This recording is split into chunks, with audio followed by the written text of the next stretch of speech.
This week's episode is sponsored by Patreon supporter Greg Sepalak, who requested a look at another 1980s toy line with some surprising connections to the Transformers. These are the basics on the Beastformers, also known as the Battle Beasts. Battle Beasts was a toy line co-developed by the two companies who had previously partnered to create Transformers, Hasbro in America and Takara in Japan. It was a line of small 2-inch tall action figures of anthropomorphic armoured animal warriors, each of whom wore on their chest one of Hasbro's patented rub signs, heat-activated colour-changing stickers that would reveal a hidden image when warmed up. These stickers were originally developed for the Transformers toy line, in which they were used to hide Autobot and Decepticon insignia. But in Battle Beasts, each figure's sticker hid one of 3 randomly applied emblems representing wood, fire, or water, which were used to play a rock-paper-scissors style battle game for which the series was named.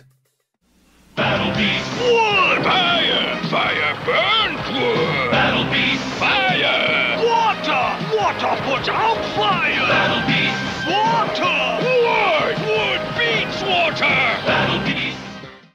Launched in Hasbro markets in late 1986 and running through 1987, the first year of Battle Beasts was made up of 76 figures sold in 3 series of random multi-packs.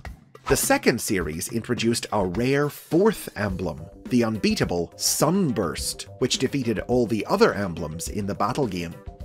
The figures were supplemented by a range of vehicles they could ride in, including motorized chariots and mobile fortresses that opened into playsets. Now, the toy line didn't have much of a story. There was no character information to accompany the toys, and they weren't even divided into good or evil factions. But at the end of 1987, Blackthorn Publishing launched a Battle Beasts comic book that fleshed out the world. In the comic, the Battle Beasts were granted the powers of wood, fire, and water by the sentient soul spirit of their planet, and lived in harmony with their world, until a group of evil beasts attempted to steal the powers for themselves, disrupting the elemental balance and plunging the planet into chaos. The series followed a team of heroic beasts on a quest to locate a fabled warrior with the power of Sunburst who could restore peace to the planet. But that day never came, as the comic was cancelled after only 4 issues. Takara took a very different approach to the line when they launched it in Japan in 1987. It was marketed as a direct tie-in with Transformers, sold under the name Beastformers. The figures were split into Autobot and Decepticon allied factions, and Transformers toys were even offered as mail-away prizes. Now, the Beastformers line didn't include every toy that Hasbro released this year, but it did sell the figures in individual packaging, complete with profile cards and catalogs that told the story of the series. The Decepticons, it was explained, had targeted the Beastformers' homeworld, Planet Beast, for conquest, supplying the evil beast Alligatron and his followers with weapons and resources to overthrow the ruling Lion clan and subjugate the planet in the Decepticons' name. This led into a special crossover episode of the Japanese original Transformers cartoon, The Headmasters, in which a group of freedom fighters led by the dethroned prince, White Leo, contacted the Autobots for aid. Together, the heroes were able to drive the Decepticons off the planet, though not before the villains had forced the enslaved Beastformers to begin building a gigantic new body for their leader, Scorponok.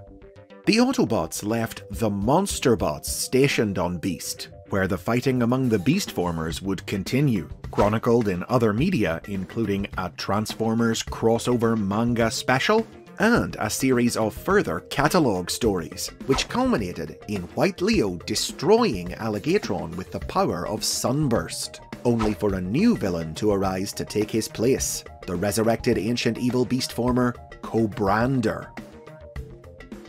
For the 1988 product line, a new kind of figure was developed that replaced the rub sign with a translucent marble that revealed one of the 3 elemental symbols when held up to the light. In Hasbro markets, these figures were known as Shadow Warriors, but they didn't get a widespread release, as Battle Beasts hadn't been a big success and wound up being quickly and quietly cancelled early in the year, after only a limited number of the Shadow Warriors had been released. The line lasted longer in Japan. 1988 saw Takara drop the Transformers co-branding and market Beastformers as more of its own thing, with focus on a new dice battle game that could be played with the toys. Many figures from the first year were re-released under this new format, as were most of the remaining toys from the Hasbro line that hadn't previously been available in Japan. The entire range of Shadow Warriors followed later in the year, under the name Laser Beasts, including new Shield Battler and Battle Cruiser figures that came with rideable battle sleds. The line also branched out with other merchandise like candy toys and Gachapon capsule machine exclusives, plus 2 issues of the magazine Hero Special were dedicated to the series, expanding its world with character profiles, maps, and photo comics. The story that accompanied the 1988 toy range revealed the origins of life on Planet Beast. Long ago, a trio of mystic alien beings called the 3 Wise Ones came to the planet and created a race of cyborg animals called the Laser Beasts, who lived in a technologically advanced underground kingdom. But over time, the Laser Beasts grew cold and unfeeling, and some of their number, concerned with the direction their society was taking, departed for the surface of the planet, where they founded a society that evolved into the present-day Beastformers. The Wise Ones left behind 6 mystic gems that maintained the elemental balance of the planet, but when the Beastformers wore through the gems out of balance, a fissure was torn into the Laser Beast's subterranean realm, and, led by the cruel Tiger Burn, they emerged to fight the Beastformers for control of the gems and the planet. But after 1988, like Battle Beasts, Beastformers was also cancelled. And that was pretty much it for the Beasts for nearly 2 decades. They weren't totally forgotten. With the rise of the internet, many 80s kids who only knew the toys as Battle Beasts were shocked to learn about their connection to Transformers in Japan, and this quirky claim to fame led to the Beasts making some small appearances in English-language Transformers comics. Multiple Battle Beasts cameoed in Dreamwave Productions' 2003 Summer Special, when Megatron and the Predacons visited Planet Beast. And in 2007, the G.I. Joe crossover Black Horizon showed some Beasts living inside the monster planet Unicron, suggesting that he had consumed them and their world. However, in 2009, after Hasbro had allowed their trademark on the term to lapse, Diamond Select Toys acquired the name Battle Beasts and began planning to produce their own range of original Animal Warrior minifigures under the title. Unrelated to the 80s series beyond the name and basic concept, featuring none of the classic characters or the rub signs, and obviously having no connection to Transformers, Diamond's Battle Beasts launched in 2012 and was supported by a 4-issue comic book miniseries from IDW Publishing. The same year, Takara also staged their own reboot of the brand, named Beast Saga.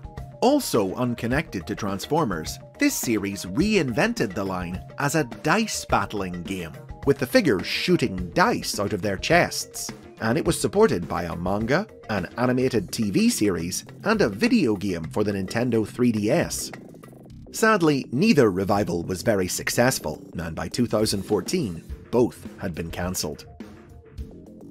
But after these twin flops, the Battle Beasts returned to the world of the Transformers in 2016's Titans Return.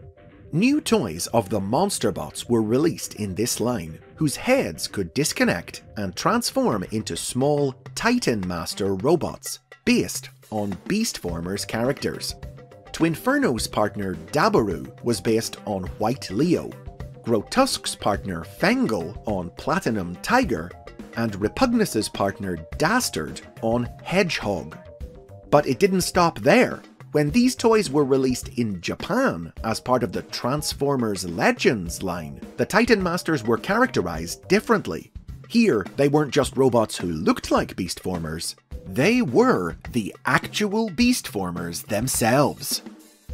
The tale of this strange new partnership was told in the tie-in Legends manga, which picked up the Beastformers story where it had left off unfinished in 1988, in the midst of their war with the Laser Beasts, and recounted how White Leo's forces finally claimed victory in the conflict after using the power of the Wise One's gems to merge with the Monster Bots. Soon after, it was revealed that the gems were, in fact, the transformed bodies of the three Wise Ones themselves, who then granted their power to the Monster Bots so they could protect Beast from an attack by Galvatron. Supplementing this story, in 2020, the Generation Selects manga divulged even more of the Beastformers' origins, explaining that the Wise Ones were members of a race of beast people from the universe that had existed before the Big Bang, who had survived the death of their reality and recreated their race on Planet Beast. Battle Beasts wasn't what you'd call one of the 80s big toy line success stories, but it remains fondly remembered by its fans, saved from being totally consigned to the dustbin of history like so many of its contemporaries by its unexpected connection to the world of the Transformers. And those are the basics on the Battle Beasts. Thanks to Greg for sponsoring this episode. Are you old enough to have owned any Battle Beasts? And did you know about their link to the Transformers? Let me know in the comments, and I'll see you next time for more history and lore from the universe of the Robots in Disguise.